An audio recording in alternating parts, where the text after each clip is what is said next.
Bon, Dieu qui redonne ses règles, Dieu qui donne un nouvel habit sacerdotal pour rappeler qu'il faut être saint comme Dieu est saint, et que ainsi comme il a dit, vos yeux n'iront pas à gauche et à droite pour oublier mes commandements, ils se rappelleront ce que je vous ai dit.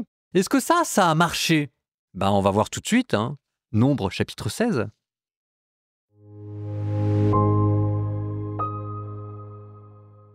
Coré, fils de Yishéar, fils de Kéhat, fils de Lévi, prit avec lui Dathan et Abiram, fils d'Eliab, ainsi que On, fils de Péleth, des descendants de Rouben. Ils se dressèrent face à Moïse, ainsi que 250 hommes. C'étaient des fils d'Israël, responsables de communautés, délégués de l'assemblée, hommes de renom. Et ils s'assemblèrent contre Moïse et contre Aaron et leur dirent « On en a assez de vous. Oui, toute la communauté des fils d'Israël, eux tous, ils sont saints, et le Seigneur se tient au milieu d'eux. Pourquoi donc vous élevez-vous au-dessus de l'assemblée du Seigneur ?» En entendant ces mots, Moïse tomba face contre terre. Puis il parla à Coré et à toute sa communauté. Il dit « Demain matin, le Seigneur fera connaître qui lui appartient, qui est saint, et celui-là, il le fera approcher de lui. Celui donc qu'il aura choisi, il le fera approcher de lui. Faites ceci. Procurez-vous des brûle-parfums, vous, Coré, et toute ta communauté. Demain, mettez-y du feu et au-dessus, placez de l'encens devant le Seigneur. Alors, l'homme que le Seigneur choisira, c'est celui-là qui est saint. On en a assez de vous, fils de Lévi. » Moïse dit encore à Coré, « Écoutez donc, fils de Lévi, ne vous suffit-il pas que le Dieu d'Israël vous ait séparé de la communauté d'Israël en vous faisant approcher de lui pour accomplir le service de la demeure du Seigneur et vous tenir face à la communauté quand vous officiez pour eux? Il t'a fait approcher, toi et avec toi tous tes frères, les fils de Lévi, et vous réclamez encore le sacerdoce? Serait-ce pour cela que toi et toute ta communauté vous vous liguez contre le Seigneur? Et Aaron, que vous a-t-il fait, lui, pour que vous récriminiez contre lui? » Moïse envoya appeler Dathan et Abiram, fils d'Eliab, mais ils répondirent « Nous ne monterons pas. Ne te suffit-il pas? Nous ne monterons pas. Ne te suffit-il pas de nous avoir fait venir d'un pays ruisselant de lait et de miel pour nous faire mourir dans le désert? Et tu veux encore te poser en prince au-dessus de nous? Oh non, ce n'est pas dans un pays ruisselant de lait et de miel que tu nous as fait entrer. Tu ne nous as pas donné des champs et des vignobles en héritage.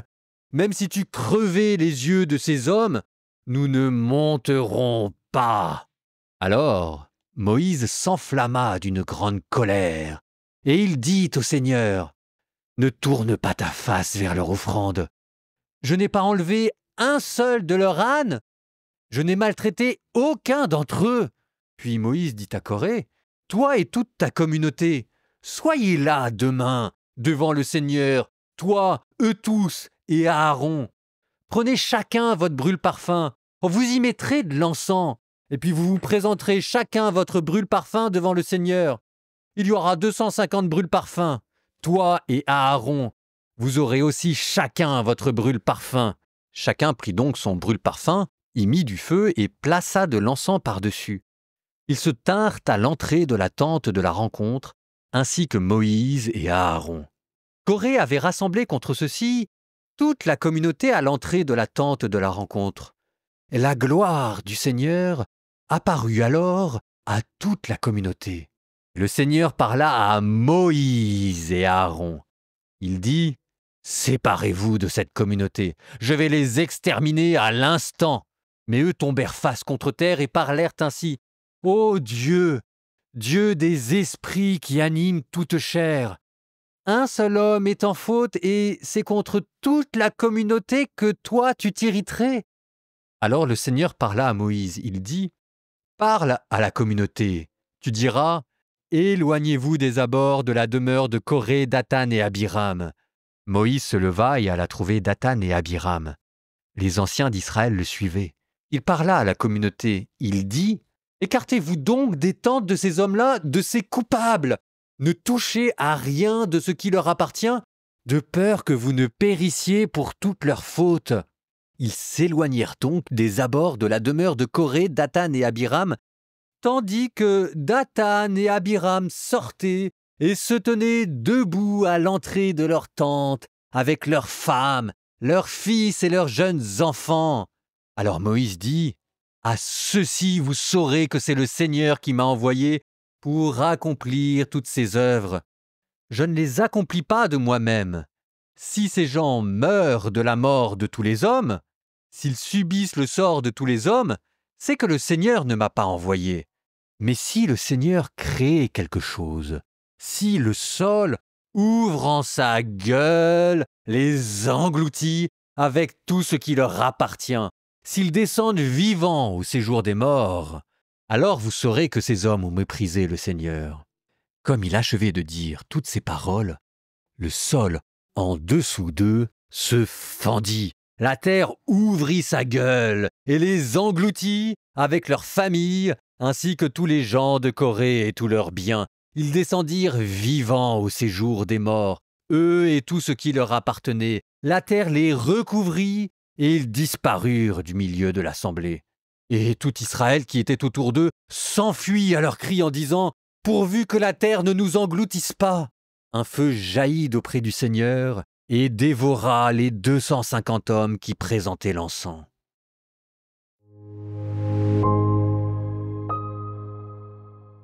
C'est un dialogue de sourds, cette affaire. C'est un dialogue de sourds entre Dieu qui n'arrête pas de donner et de redonner ses commandements, et de l'autre côté, son peuple qui refuse de comprendre. Et on a l'impression de toujours rejouer la même chose. Souvenez-vous, la Corée qui essaye d'offrir un feu, un encens pour voir si jamais ça va marcher.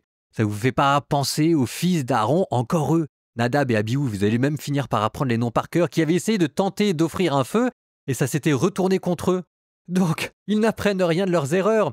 En même temps, à la décharge de ce peuple hébraïque, parce qu'encore une fois, on ne va pas mieux qu'eux, mettez-vous dans leur peau, ils devaient être complètement paniqués. C'est-à-dire que d'un côté, ils avaient la terre promise qui était déjà occupée par la Cananéens, les Hivites, les Jébusites, les Périzites, etc., et qui leur faisait peur parce qu'ils étaient de haute taille. Et de l'autre côté, ils avaient un dieu dévorant. Souvenez-vous de mon analogie de la centrale nucléaire qui à tout instant risque de se fissurer pour qu'il y ait des bouffées radioactives de sainteté qui viennent vous prendre. Donc ils étaient pris entre Charib et Scylla. Et ils ne devaient plus savoir quoi dire, quoi faire. Le dieu avec lequel ils sont sortis d'Égypte, c'est le dieu des 10 plaies d'Égypte. Et la terre qui s'ouvre pour engloutir Corée et ses fils et son entourage, ça vous rappelle pas la traversée de la mer Rouge avec les eaux qui s'engouffrent sur Pharaon et ses armées? Tant que vous n'avez pas compris que Dieu était dangereux, vous n'avez pas compris la Torah. Mais avec le Lévitique, on a dit que c'était autre chose. C'était la sainteté de Dieu était d'un tel excès. Elle était contagieuse et qu'elle finissait par embraser tout ce qui n'était pas pur devant elle.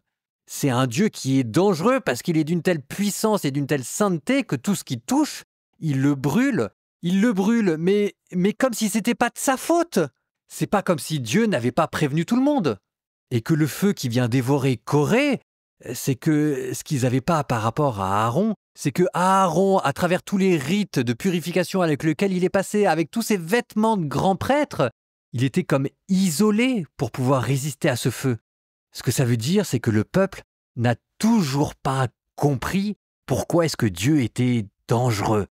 Et Dieu est dangereux parce que la loi qu'il vous donne est d'une telle pureté, d'une telle vie, d'une telle sainteté qu'elle ne souffre aucun compromis. Et vous savez, ce passage, on peut rapidement lui trouver une application moderne. Par exemple, quand tout le monde réclame de pouvoir être prêtre, quand tout le monde réclame de pouvoir avoir accès directement à Dieu, quand tout le monde dit qu'il y en a assez des prêtres, des évêques, des diacres, et puis qu'à travers la prière, on regarde directement pour s'adresser à Dieu. C'est vrai que Dieu nous a fait la grâce par la foi d'habiter en nous. Mais c'est faux aussi que tout le monde peut se réclamer comme grand mystique tout de suite comme ça.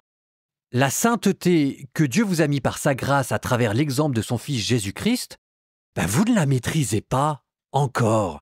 Elle habite en vous, oui, mais ça fait de vous des saints, oui, par participation. Ça ne veut pas dire que vous êtes saints. Ça ne veut pas dire que vous êtes totalement purs devant Dieu.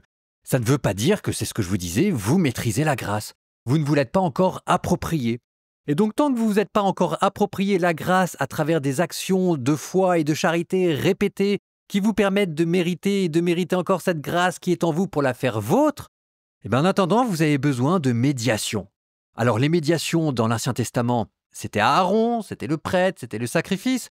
Pour nous, les médiations, ce sont les sacrements, et ça reste encore la hiérarchie de l'Église, et que j'y peux rien, moi, mais les médiations, ça existe, ça a été institué par Dieu, c'est la pédagogie qu'il a voulu pour que ce soit ensemble, en communauté structurée, que nous nous approchions de Dieu et que nous rentrions dans son paradis, et qu'on ne peut pas tout court-circuiter simplement parce que nos chefs nous énervent. C'est vrai que nos chefs nous énervent.